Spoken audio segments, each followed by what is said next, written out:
black din na Nagpasarap sa inyo. Oo. Black ADB. So ano yung ceramic na ginagamit nyo? Kasi parang may nakita ko sa iba, graphite ba yun? Si graphene, ibang ano naman yon, ibang base naman siya, carbon base si graphene. Si ceramic, silica base. Yun Silica ang base. pinagkaiba nila. Although si Okay. graphene ginagamit na rin sa mga ano yan, sa mga boats dati. Yate, ceramic din pala yun. Oo, pero ano siya, hindi graphene yung gamit ko.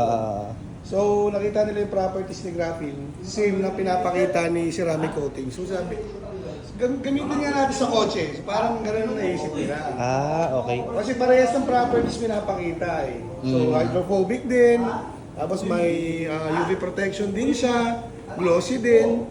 Sabi parang ceramic, so ginamit nila. Ngayon, meron din tayong graphene kung may mga gusto ng graphene. Pero basically, ang tested kasi talaga sa mga cars, as for now